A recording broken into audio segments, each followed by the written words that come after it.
What's up, Royal Spartan Tribe?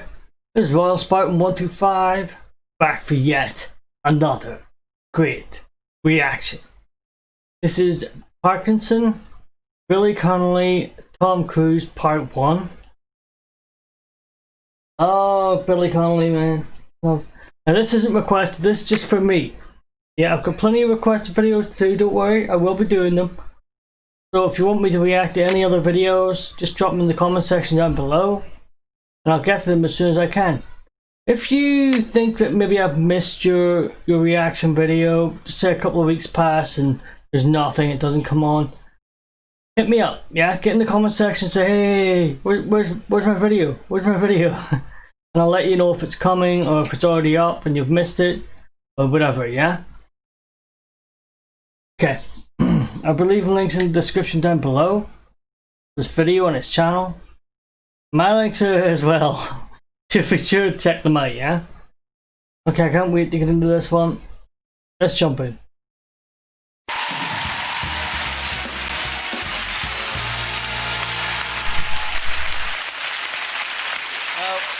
My next guest is a superstar of comedy. He's also a musician, an actor. He appeared in The Last Samurai with Tom Cruise. A talented welder and a devotee of the fast-growing pastime of bungee jumping in the nude. Ladies and gentlemen, ever windswept, endlessly interesting, Billy Connolly!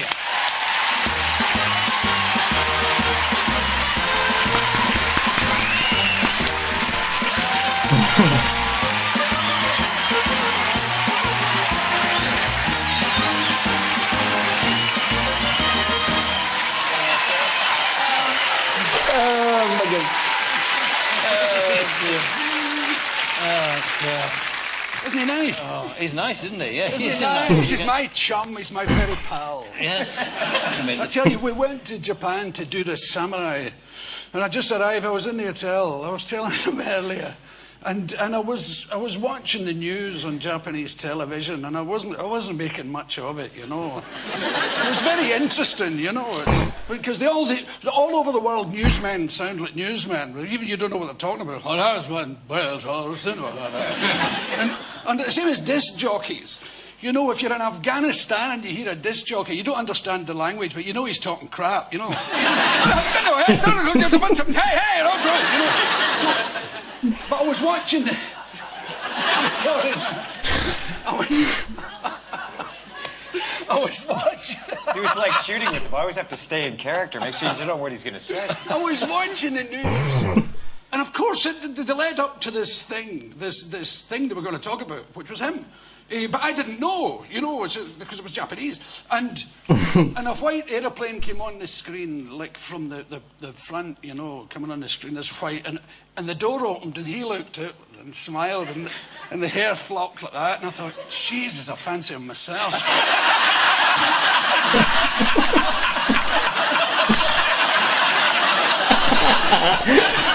That thing, and they go, ting! And his mother's the same. This is my mother. Ting! The whole family. See, this is a perfect example for me of how Billy Connolly crosses borders. Like, you always hear about how American comedy is different from British comedy different from European comedy. You know what I mean? But this guy, man, he could go to any country on the planet. Any country on the planet. And everyone would be rolling the eyes. Be on the floor, laughing their guts out. He's such a funny guy, yeah? And Tom Cruise is a perfect example of that.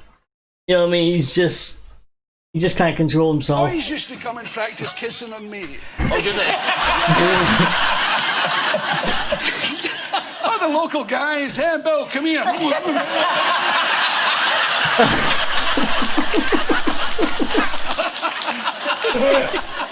You know what, guys? I tell you this. People talk to you and you like them. People talk to me, I hate them. Okay, you're a beautiful kind of guy. I'm always like this. You know, my father said I was like a tramp looking out of a hayloft. I was going to Hammersmith Odeon, as I will be soon again, And I was in the church because I stride with such ease through the theatre district. Michael knows this. I was in the elevator. This is the truth as I sit here. I'm in the elevator. I've got all ready for the gig. I'm in the elevator feeling, well, you look the best you can now, Bill. Let's go for it. Because even big, fat, ugly people, there's a point when they're getting ready, they go. Right.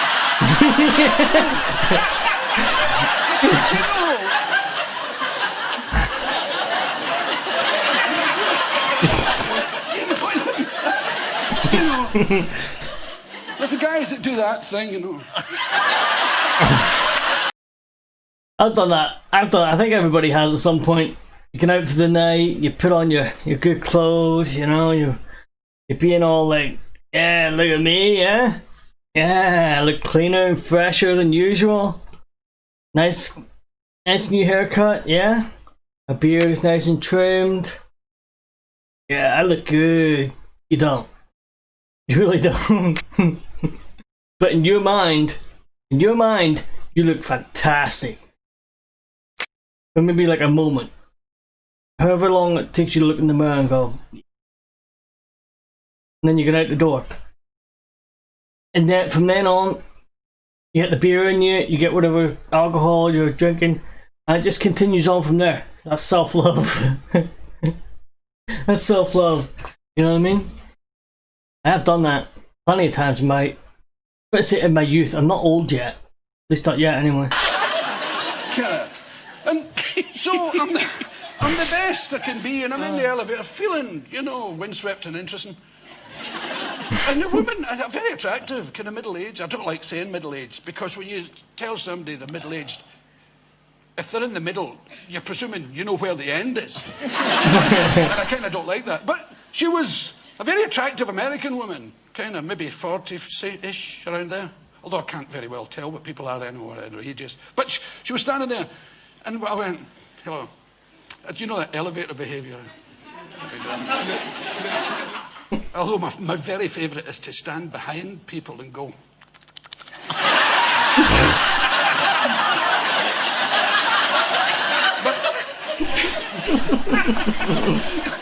And then lick the back of their necks.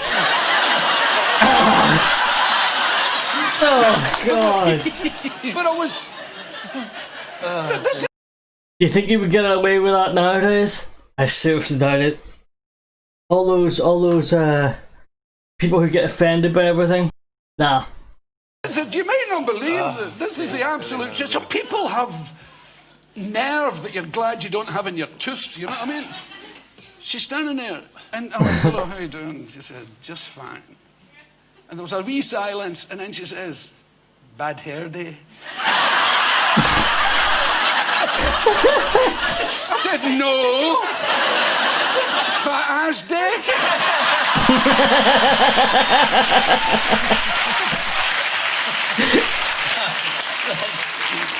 Let's now try and conduct a conversation. We talk all the time. We do. No, I'm an audience, Billy. That's what I am. You've talked to me before. We've talked of many things. Well, my word, we have indeed. What I'm interested in now, of course, is sharing your experience as a film star, as you are. As a film star. As a legend of the silver screen. Yes. Now, was it an enjoyable experience working with Mr. Cruise and vice versa? It was an absolute delight. Was it? I loved an it. Absolute delight. We both had We remember, we did a scene. We were in a Japanese restaurant. Well, it wasn't like a modern one. This is supposed to be back at the turn of the century, or, you know, the Civil War time. And the Japanese are making a meal for us. It's all pretty weird-looking stuff. And I thought, I'll have a go at the wasabi and see what happens, you know. So I took a big lump of that. You know that green mustard that blow your ass off? and then we had to match it, so we had to eat it in every take. That's so. Then the director says, "Oh, that's great. Keep it in." Take 12 going on. Jesus, what a rock now. So he joins in. Yeah. I felt bad for you. Yeah, because he's a fantastic guy. But I'm like, and then they cut it out. And he was there.